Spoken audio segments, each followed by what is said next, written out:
अब वागले साहब हमारे साथ बने हुए हैं, विकास सेठी साहब जुड़े हुए हैं, राजेश सतपुते स्टूडियो में मौजूद हैं, सुमित बगड़िया और रजत बोस भी हमारे साथ जुड़ चुके हैं। तो पूरा पैनल तैयार है और अब हम शुरू करेंगे दरअसल पहला सौदा की। प्रदीप मेरे सहयोगी भी मेरे साथ अब जुड़ चुके हैं। तो चलिए जल्दी से देख लेते हैं ग्लोबल संकेत कैसे हैं। एसजीएक्स निफ्टी बिल्कुल फ्लैट 11360 के आसपास इस समय कारोबार करता हुआ। हांगकांग के बाजार में प्रदीप मामूली सी सही लेकिन मजबूती के साथ ट्रेड इस समय हो रहे हैं। शंघाई ताइवान भी हरे निशान के साथ ट्रेड करता हुआ। बिल्कुल, तो ऐसा लगता है कि जैसे कल अमेरिकी बाजार भी नीचे से रिकवर हुए, वैसे हमारे बाजार भी शायद फ्लैट से खुलेंगे और उसके बाद फिर आगे फॉलो अप किधर देखने को मिलता है, इसी के ऊपर हमें फोकस रखकर आज ट्रेड करना पड़ेगा। अब तक के संकेतों को देखते हुए ध्यान रखिएगा, रुपए पर भी हम नजर रखेंगे क्योंकि रुपए ने कल दिन के दौरान काफी अच्छी मजबूती दिखाई थी और वो भी बाजार का मूड सुधारने में एक बड़ी भूमिका रखता है। कल के दिन के हाई से काफी सुधर कर रुपया बंद हुआ था, तो आज वहां पर कैसी शुरुआत होती है उस पर नजर होगी। आज ब्रेक्जिट को लेकर बड़े डेवलपमेंट पर भी नजर है, अंतर्राष्ट्रीय आंकड़ों पर काफी ज्यादा नजर बनी हुई है, इसलिए भी ये एक इम्पॉर्टेंट मुद्दा रहेगा। आगे बढ़ते हैं और हमारे एक्सपर्ट्स की राय यहाँ पर लेते हैं किन स्टॉक्स पर कहाँ खास तौर पे आपकी नजर होनी चाहिए। रजत, आपसे एक राय लेना चाहेंगे हम। जेट पर तो हम बात कर ही रहे हैं, लेकिन साथ ही साथ हमने देखा कि कल जैसे जैसे जेट सुधरता हुआ नजर आया वैसे वैसे इंटरग्लोब में मुनाफा वसूली देखी गई, जो कि इस महीने का दरअसल एक स्टार परफॉर्मर रहा है। तो क्या आपको लगता है कि वहां पर एक लॉन्ग पोजीशन बंद करनी चाहिए या स्विच करना चाहिए इंटरग्लोब से जेट में? आपने क्या सलाह दी अपने क्लाइंट्स को कल के ट्रेड में?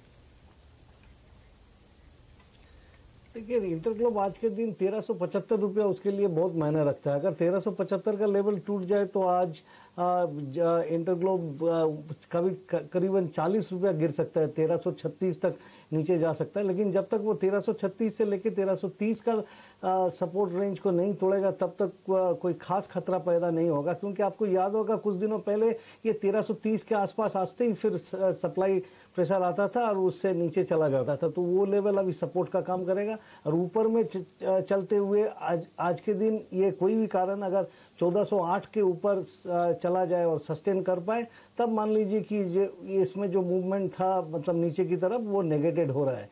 इसीलिए कल का लो से मतलब 1375 से लेके 1408 के बीच में आप बेचिए, 1415 के स्टॉप लॉस लगा के नीचे 1336 की उम्मीद करके शुरुआत में तो ऐसे ही ट्रेड लेना चाहिए। इसमें तो ये लगता है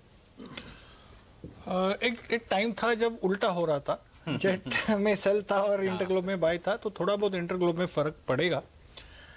जेट अपॉर्चुनिटी कितनी देगा? अपसाइड तो डेफिनेटली कल संकेत थे लास्ट आवर में अराउंड 250-255 में जो बाइंग आई है कैश में मैं बात कर रहा हूँ। मुझे लगता है 260 के ऊपर निकलना और क्लोज होना चाहते थे, वो हुआ नहीं। अब आज जब होगा तो फिर से बाइंग ट्रिगर होगी। आज गैप अप होगा, कितना गैप अप होगा वो हमको देखना पड़ेगा। ओके, तो इस पर आप नजर रखेंगे आज के दिन। और अब प्री ओपन सेशन शुरू होने वाला है आज के ट्रेड में। जिन कुछ और स्टॉक्स पर खास तौर पे आपकी नजर होनी चाहिए, जैसे कि आशीष आपको बता रहे थे, बायोकॉन पर नजर होगी, आपकी नजर होगी डीएलएफ पर और आईसीआईसीआई प्रू पर, क्योंकि यहाँ खास तौर पे आप देखिए एक तरफ इशू की वजह से थोड़ा दबाव देखने को मिल सकता है, दूसरी तरफ बड़ी टारगेट के साथ रिकमेंडेशन आ रही है एफआईज की ओर से कि यहाँ दरअसल खरीदारी का मौका है। तो किसी भी डिप में लोग यहाँ खरीदारी करते हुए आपको दिखाई देंगे। जेट एयरवेज कितने गैप के साथ खुलता है उस पर नजर होगी। माइंट्री बोर्ड मीटिंग के पहले किस तरह का ट्रेड यहाँ देखने को मिलता है, इस पर भी आपकी नजर होगी। पीरामल, शालबाई और बायोकॉन 3 फार्मा या हेल्थ केयर स्टॉक्स हैं जिनके ऊपर आज आपकी नजर होनी चाहिए।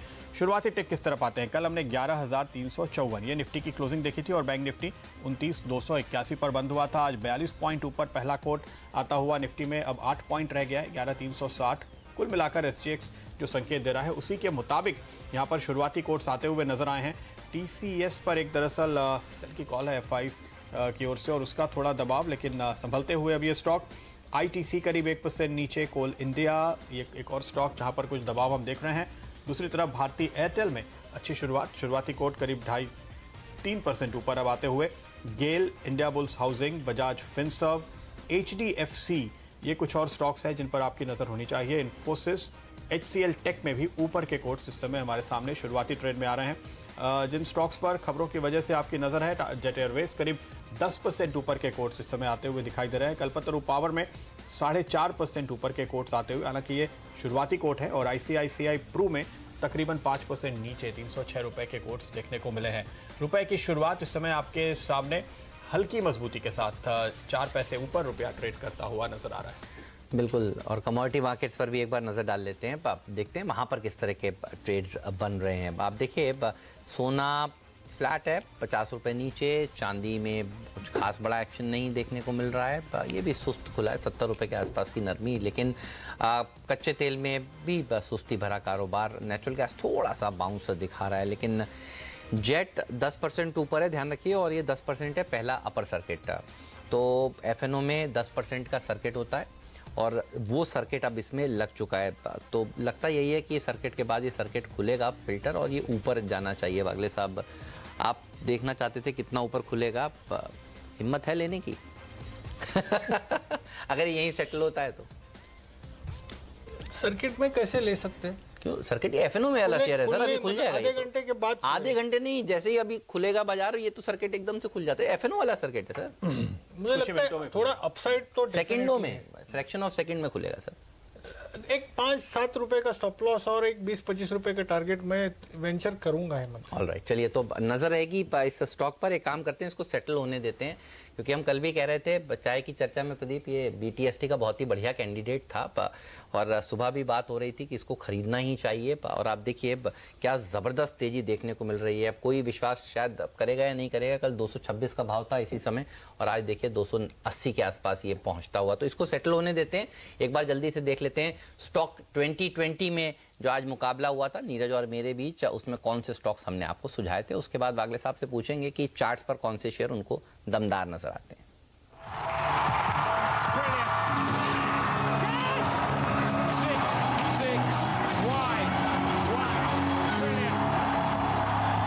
कल जिस तरह से जबरदस्त रैली पीएसयू स्टॉक्स में देखने को मिली थी, चाहे वो आरसीएफ हो, फैक्ट जैसे स्टॉक्स, देखिए आज अच्छा कमाल दिखा सकते हैं। ओपनर का दर्जा हमने दरअसल एसटीसी एमएमटीसी को दिया है।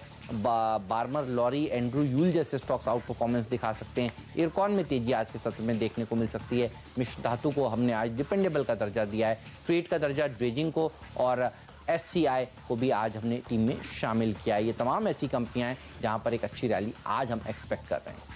मेरी टीम पर डालिए यहाँ पे खरीदारी के साथ 2 स्टॉक्स हैं, यहाँ पे सेल की कॉल भी है मेरी। लेकिन पहला स्टॉक नेस्ले, जो हमारा चौकीदार स्टॉक है, फंडामेंटली बेहद स्ट्रांग और इनकी जो लेटेस्ट 2018 की एनुअल रिपोर्ट है वो सजेस्ट करती है कि 2019 में भी शानदार ग्रोथ रखेंगे और नए प्रोडक्ट लॉन्च पर इनको भरोसा है, तो यहाँ खरीदारी कर सकते हैं। आईसीआईसीआई प्रू में ओएफएस है, उसका भाव जो रखा गया है वो करंट प्राइस से नीचे है काफ़ी, तो यहाँ पे अपॉर्चुनिटी है शॉर्ट की। कल्पेरू पावर ने स्वीडन में कंपनी खरीदी है, उसका कारोबार काफ़ी बेहतर है, साइज़ भी ठीक ठाक है और नॉर्वे में भी उनका बिजनेस है, तो यहाँ पर खरीदारी की जा सकती है। कजारिया सेरामिक्स, एचओईसी और ओएनजीसी एक ही खबर पे है कि गैस की कीमतें, नेचुरल गैस की कीमतें 1 अप्रैल से बढ़ने वाली हैं, तो उसका एचओईसी और ओएनजीसी को फ़ायदा होगा। लेकिन सिरेमिक कंपनीज को, टाइल कंपनीज को नुकसान होता है क्योंकि इनपुट कॉस्ट उनकी बढ़ती है। फ्री हिट के तौर पे हमने लिया एसआईएस सिक्योरिटीज़, यहाँ पे स्टीनबर्ग इमर्जिंग फंड ने तकरीबन 0.5% हिस्सेदारी खरीदारी करी है, तो वो एक अच्छी खबर इनके लिए। एसक्यूएस बीएफएसआई इंडिया में नजर रखिए, इनके बाईबैक पे शुक्रवार को फिर से बैठक है, वो तेजी बन सकती है। ओरियन प्रो में बाईबैक आ चुका है, प्राइस 40 रुपये करीब ऊपर है और इडेलवाइस में खरीदारी करिए। एनबीएफसीज में हमें लगता है एक बार फिर से तेजी यहाँ पे बनेगी, तो खरीदारी की जा सकती है।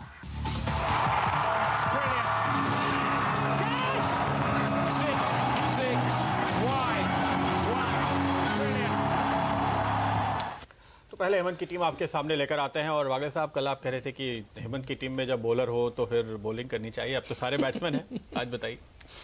हेमंत की team, good morning Pradeep. Hemant की टीम में से मैंने ड्रेजिंग कॉर्पोरेशन चूज किया है। एक्चुअली हेमंत के क्या है, न्यूज बेस्ड, इंफॉर्मेशन बेस्ड, सही है? मैं सही, अगर मैं गलत हूं तो नहीं, बिल्कुल सही है सर। जो चार्ट्स के साथ चार्ट में बाद में आते हैं, ठीक बात है, तो मेरे लिए बहुत मुश्किल होता है क्योंकि चार्ट्स में जिसमें ब्रेकडाउन होता है मैं उसमें बाय दे नहीं सकता, ऐसी बात है। तो उसमें मुझे ड्रेजिंग का कॉर्पोरेशन अच्छा लग रहा है। 417 का टारगेट मुझे लगता है आ जाना चाहिए।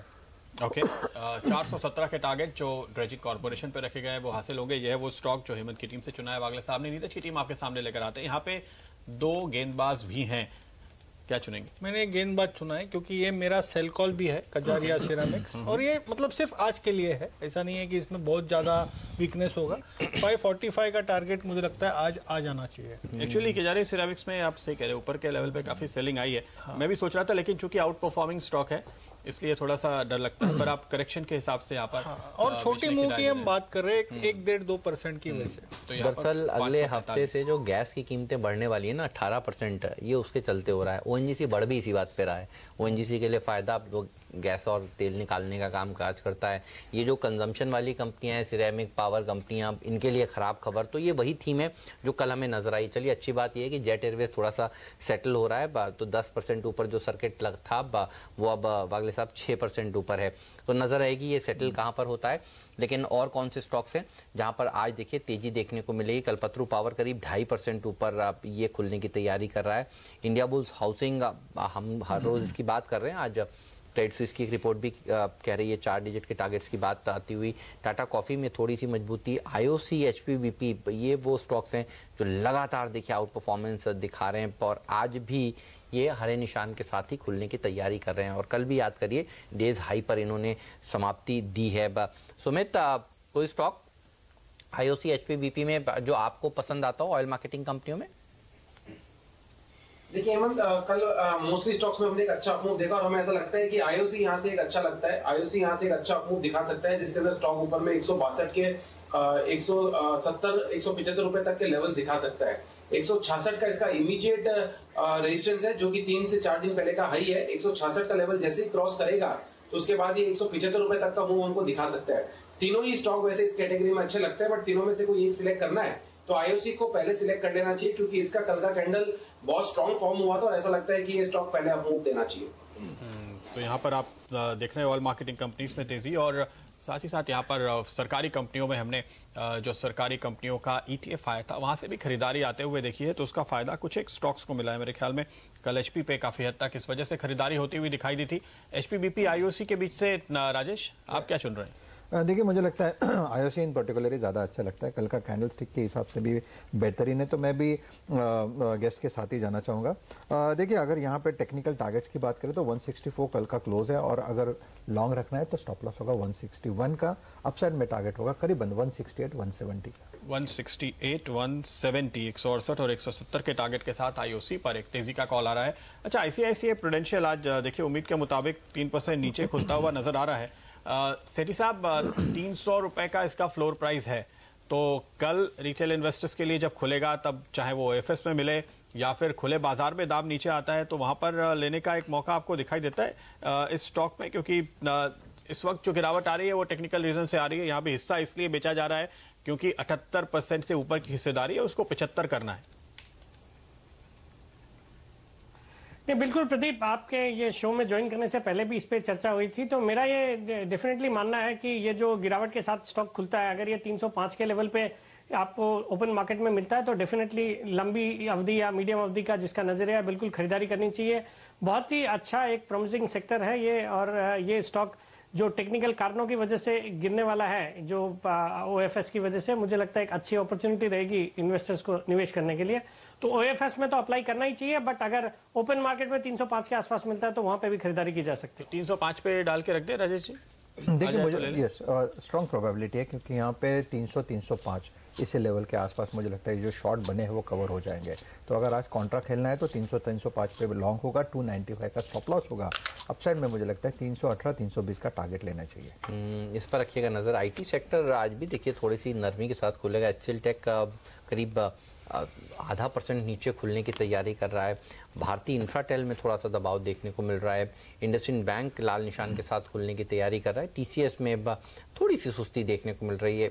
ये कुछ ऐसे स्टॉक्स हैं जो थोड़ा सा दबाव बना सकते हैं, लेकिन बाकी स्टॉक्स देखिए बजाज फिनेंस, बजाज फिनसर्व, ये तमाम स्टॉक्स हैं जो अच्छी तेजी के साथ खुलने की तैयारी कर रहे हैं। टाइटन देखिए ये 0.5% मजबूती के साथ खुलेगा। अच्छा, ऑटो शेयरों में आज प्री ओपनिंग ट्रेड्स में जो सेटल हुए हैं वहां पर देखिए संकेत मिल रहे हैं कि थोड़ा बाउंस देखने को मिल सकता है।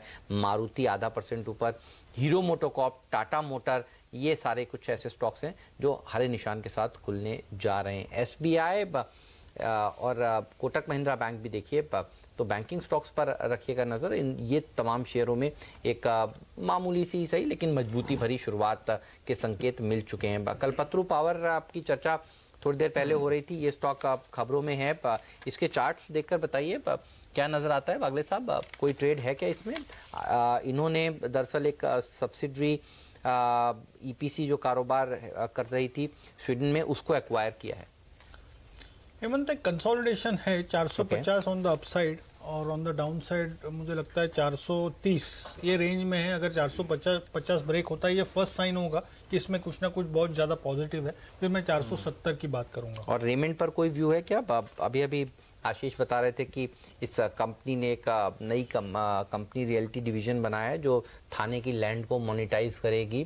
थाने की लैंड पर डेवलपमेंट करने का कंपनी का विचार था। ये कंपनी के मैनेजमेंट ने खुद CNBC आवाज को हमको बताया था। रेमंड में कोई ट्रेड है क्या? हेमंत, समय ये ऊपर में 830 जब तक ब्रेक नहीं करता है, ये अटक रहा है काफी टाइम से, तो 830 840 के ऊपर ना फिर ये 1000 तक वन वे जा सकता है, तो अभी फिलहाल छोड़ दे। अच्छा, खबरें जो आ रही हैं थोड़ी सी पीछे है मुझे लगता है हेमंत, क्योंकि एक वक्त थाना में मेरा घर था, तो वहाँ के जो एजेंट्स हैं उन्होंने ऑलरेडी मैसेज भेजने शुरू कर दिए हैं कि सर ये प्रॉपर्टी आने वाली है, आप बुक करा लीजिए। खबर अभी हम ये बता रहे हैं कि सब्सिडरी शुरू की है, ऐसा नहीं है, काम बहुत एडवांस और बहुत तेजी से चल रहा है और आपको बहुत जल्दी ये लॉन्च होता हुआ नजर आएगा और इसकी सेल्स के आंकड़े आपको दिखाई देने लगेंगे। तो उस हिसाब से स्टॉक में वो हर्डल पार हो जाना चाहिए मुझे लगता है। थाने में लैंड बैंक नजर है काफी बड़ी है, तो उसमें से एक टुकड़ा तो ये डेवलप कर रहे हैं और बाकी टुकड़े को हो सकता है मोनेटाइज करें। तो उस मोनेटाइजेशन करने के लिए इन्होंने ये कंपनी का गठन किया है। अब लोगों को समझ में आएगा कि जब देखिए एक एरिया आप बनाएं, खड़ा करें और उसकी वैल्यू बने, तो साइड वाले एरिया की वैल्यू बढ़ जाती है। तो ये इन्होंने करके दिखाने की कोशिश करी, क्योंकि इतना सब कोई डेवलप एक साथ करें ये शायद इनके लिए मुमकिन नहीं है, लेकिन देखना होगा। डेवलपिंग स्टोरी है, थाने की लैंड बैंक की स्टोरी बहुत सालों पुरानी भी है। जी हाँ, ये बात तो बिल्कुल सही है। कल्पतरु पावर जिसकी हम बात कर रहे थे, आज जब ये एक एनालिस्ट मीट भी करने वाले हैं, इसमें और ज्यादा डिटेल इस डील पर निकल कर आएगा और उसके बाद आप इसमें आगे का रिएक्शन देखेंगे। सेठी साहब, ट्रैक करते हैं आप कल्पतरु पावर को, क्या है आपकी कॉल? बिल्कुल प्रदीप, बहुत ही एक अच्छी कंपनी है। मुझे लगता है मिड कैप स्पेस में एक अच्छा स्टॉक है जिसको एक मीडियम से लंबी अवधि के लिए बिल्कुल एक निवेश किया जा सकता है। I am bullish on the stock and would recommend a buy on the stock on every declines. Target है आपके? नहीं, ऐसे टारगेट तो कुछ है नहीं, बट मुझे लगता है अगर आप इसको साल भर मेंटेन करेंगे तो मुझे लगता है 30 से 40% के अपसाइड यहाँ से बिल्कुल देखने को मिल सकते हैं। ओके, 30 से 40% की अपसाइड के उम्मीद से आप यहाँ पर एक तेजी का कॉल ले सकते हैं। तो यह कल्पतरु पावर के लिए कॉल आती हुई। आज जिन कुछ और स्टॉक्स में हम शुरुआत में इंटरेस्ट आते हुए देख रहे हैं, आप देखिए माइंड ट्री पे करीब 2500 शेयर्स का ही वॉल्यूम आता हुआ दिखाई दिया है। डीएलएफ के लिए भी इशू की वजह से इस स्टॉक पर आपकी नजर होनी चाहिए।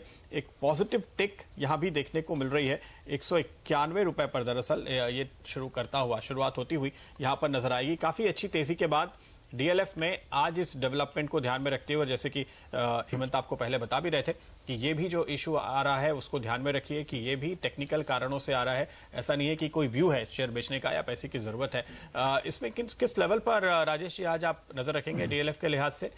देखिए, यहाँ पे मैं शॉर्ट टर्म के लिहाज से बात करना चाहूँगा क्योंकि सामने एक्सपायरी है।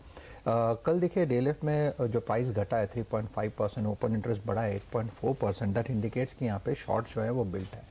एट द सेम टाइम अगर आज के न्यूज़ के हिसाब से हम सोचे तो मुझे लगता है 93-94 के ऊपर डीएलएफ सस्टेन नहीं करेगा। एट द सेम टाइम अगर करेक्शन होता है तो 84-85 के नीचे, 184-185 के नीचे नहीं जाएगा। ये रही मोमेंटम की बात। लेकिन अगर पोजिशनल बात करें तो डीएलएफ में वीकली चार्ट पे 180 के ऊपर बायस जो है वो पॉजिटिव है और पोजिशनल बेसिस पे मुझे लगता है ये 220 का टारगेट अनफोल्ड करेगा। फिलहाल मोमेंटम वीक है।